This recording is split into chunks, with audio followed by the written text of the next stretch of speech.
सभी को मेरा प्यार भरा नमस्कार। मैं विकल्पी आप सभी का हार्दिक स्वागत करती हूँ अपने YouTube channel the Divine Tales पर। महाभारत कथा में कई अनोखी कहानियाँ पढ़ने सुनने को मिलती हैं। क्या आप जानते हैं पांडवों के पिता पांडु की मृत्यु अपनी पत्नी माद्री से संभोग के चलते हुई थी।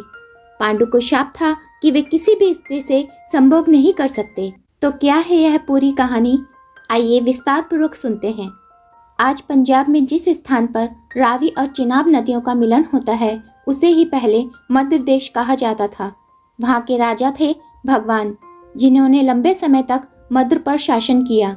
मद्र देश उस समय आर्यवर्त के सबसे शक्तिशाली और प्रभावशाली राज्यों में से एक माना जाता था। उनकी 2 संतानें थीं, एक पुत्र और एक पुत्री। पुत्र का नाम था शल्य और पुत्री का नाम था माद्री। कहा जाता है कि माद्री उस समय आर्यवर्त की सबसे सुंदर राजकुमारियों में से एक थी। उसके सौंदर्य की गाथा देश विदेश तक फैली हुई थी। महाराज भगवान के बाद शल्य ने शासन संभाला।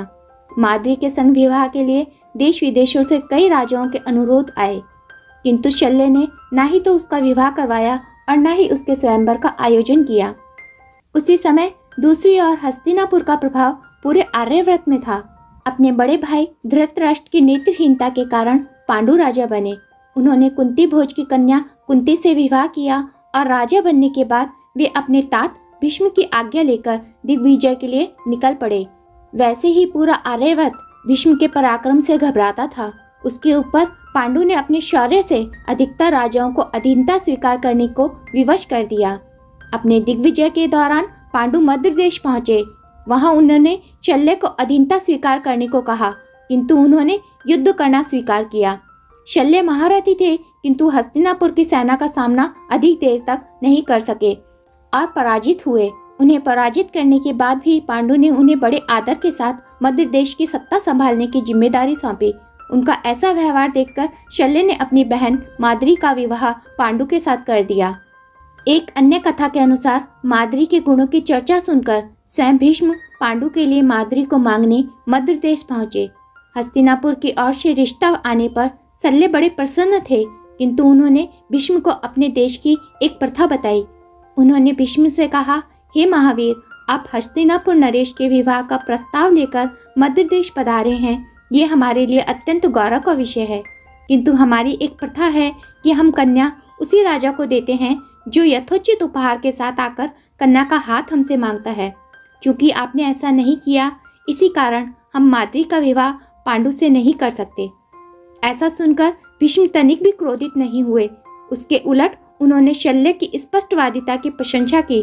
उन्होंने तत्काल हस्तिनापुर से बहुत सारे मणि, माणिक्य, आभूषण, गज, अश्व इत्यादि मंगवाए और तब फिर पांडु के लिए माद्री को शल्य से मांगा। ऐसा देखकर शल्य बहुत प्रसन्न हुए और उन्होंने माद्री को भीष्म के साथ हस्तिनापुर विदा कर दिया। बाद में पांडु और माद्री का विवाह हुआ। जिस समय पांडु का विवाह माद्री के साथ हुआ, उस समय तक पांडु अपनी पहली पत्नी कुंती के साथ अपने गृहस्थ जीवन का आरंभ भी नहीं कर पाए थे। यही कारण है कि कई ग्रंथों में कुंती और माद्री के बीच वैमनस्य होने की बात बताई जाती है। हालांकि अधिकतर ग्रंथों में दोनों के बीच आदर्श सामंजस्य होने के बारे में भी कहा जाता है। ये भी कहा जाता है कि माद्री कुंती का बहुत आदर करती थी और उनके परामर्श के अनुसार ही वे अपनी गृहस्थी संभालती थी। अपने दिग्विजय से लौटकर पांडु ने अपनी नवविवाहिता पत्नियों के साथ एकांतवास में जाने का निर्णय लिया। भीष्म ने भी उनके इस निर्णय का अनुमोदन किया।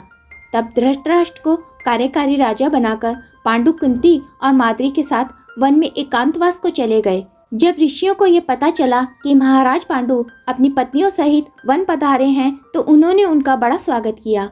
वहाँ पांडु अपनी पत्नियों के साथ किंदम ऋषि के आश्रम में रुके। वहीं पर एक ऐसी घटना घटी जिसने उनके जीवन को झकझोर कर रख दिया। वहाँ तीनों कुछ दिन प्रसन्नता पूर्वक बिताते हैं। एक दिन महाराज पांडु आखेट के लिए वन की तरफ जाते हैं। वहाँ उन्हें मृगों का एक जोड़ा दिखता है और वे उसके पीछे पीछे चले जाते हैं। काफी देर तक पीछा करने के बाद आखिर वे मृग उन्हें दिखाई दे जाते हैं और वे अपने तीक्ष्ण बाणों से दोनों को भेद देते हैं, किंतु उनका बाण लगते ही वे दोनों मृग मनुष्य के सर में विलाप करने लगते हैं। ये देखकर पांडु बड़े आश्चर्यचकित होते हैं और जल्दी ही उनके निकट जाते हैं। जब वे वहां पहुंचे तो उन्होंने देखा कि किंदम ऋषि और उनकी पत्नी उनके बाणों से हताहत है और उनके प्राण छूटने ही वाले हैं। वे दोनों ही मृगों के रूप में समागम कर रहे थे। ये देखकर पांडु उनसे क्षमा याचना करते हैं, किंतु किंदम ऋषि उनकी भर्त्सना करते हुए कहते हैं, हे राजन, हमने आपको आश्रय दिया और आपने हमें ही क्षति पहुंचाई। इसलिए मृत्यु की इस बेला में मैं आपको शाप देता हूँ कि इस क्षण से आप किसी स्त्री के साथ संसर्ग नहीं कर सकेंगे। अगर आपने ऐसा किया तो उसी क्षण आपकी मृत्यु हो जाएगी। युवावस्था में ही ऐसा शाप मिलने के बाद पांडु कुंती और माद्री के साथ हस्तिनापुर लौट गए। वहां उन्होंने भीष्म और धृतराष्ट्र को ये बात बताई और सदा के लिए संन्यास ग्रहण करने की घोषणा कर दी। फिर उन्होंने धृतराष्ट्र का राज्याभिषेक कर वन की ओर प्रस्थान किया। तब कुंती और माधुरी ने भी उनका अनुसरण किया।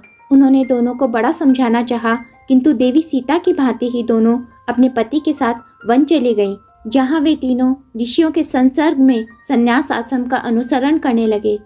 पांडु को सदा इस बात की चिंता सताती थी कि उनका वंश चलाने वाला कोई और नहीं है और अब हो भी नहीं सकता। उन्हें इस प्रकार दुखी देखकर कुंती ने उन्हें महर्षि दुर्वासा के द्वारा प्राप्त वरदान के बारे में बताया, जिसके प्रभाव से वे किसी भी देवता को बुलाकर उनसे संतान प्राप्त कर सकती थी।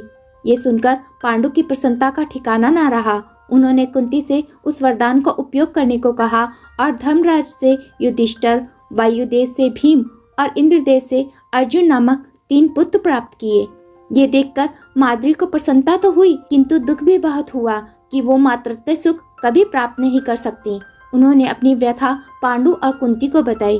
उन्होंने कहा कि स्वामी, आप पर जो बीती है वो मैं जानती हूँ, किंतु उसके बाद भी दीदी ने वरदान के कारण पुत्रवती होने का सौभाग्य प्राप्त किया है। ये तीनों बालक मुझे अपने पुत्रों के समान ही प्रिय हैं, किंतु ये भी सत्य है कि मुझे कभी मातृत्व सुख प्राप्त नहीं हो सकता है। मुझे सदैव वंध्या का लांछन लेकर ही जीवित रहना पड़ेगा। ये सुनकर कुंती ने माद्री को भी उस मंत्र की विद्या प्रदान की, जिससे माद्री ने अश्विनी कुमारों से नकुल एवं सहदेव नामक जुड़वा पुत्र प्राप्त किए। पांडु के पुत्र होने के कारण 5 पांडव कहलाए। अब वो तीनों अपने 5 पुत्रों के साथ सुखपूर्वक रहने लगे। 5 पुत्रों पर कुंती का प्रभाव अधिक था, इसलिए वे उनसे ही अधिक हिल मिलकर रहते थे। माद्री संयम पूर्वक पांडु की सेवा में लगी रहती थी। जब युधिष्ठिर 12 वर्ष के हुए तब एक दिन माद्री स्नान करने नदी तट को गई। दैववश पांडु भी वहीं आ पहुंचे।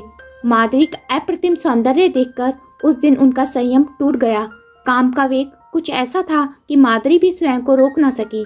जैसे ही पांडु ने काम भाव में माद्री को स्पर्श किया, किंदम ऋषि का शाप फलीभूत हो गया और वो तत्काल ही मृत्यु को प्राप्त हो गए।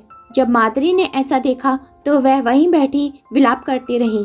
जब कुंती को इस बात का पता चला तो वह अपने पुत्रों के साथ वहां पहुंची। वहां के ऋषि मुनियों ने ही पांडु के अंतिम संस्कार का प्रबंध किया।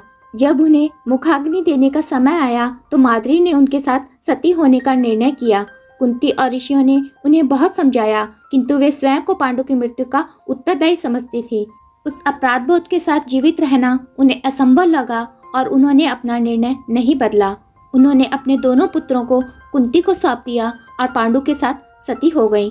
जब शल्य को अपनी बहन की मृत्यु का समाचार मिला तो वे बड़े दुखी हुए। उन्होंने आजीवन कुंती और अपने भांजों की सहायता की। हालांकि जब उन्हें शल्य की सहायता की सबसे अधिक आवश्यकता थी तब वे दुर्योधन के छल के कारण उनकी सहायता नहीं कर पाए। महाभारत में ये किसी स्त्री के सती होने की एकमात्र घटना है। यही कारण है कि माद्री के सतीत्व का महत्व अधिक बढ़ जाता है। आपको वीडियो कैसा लगा हमें कमेंट सेक्शन में जाकर जरूर बताइएगा। आप अपने सुझाव भी लिखें, जिससे हम और बेहतर करने की कोशिश करेंगे। फिर मिलेंगे दोस्तों अगली वीडियो के साथ। तब तक के लिए अपना ख्याल रखना और हमेशा मुस्कुराते रहना।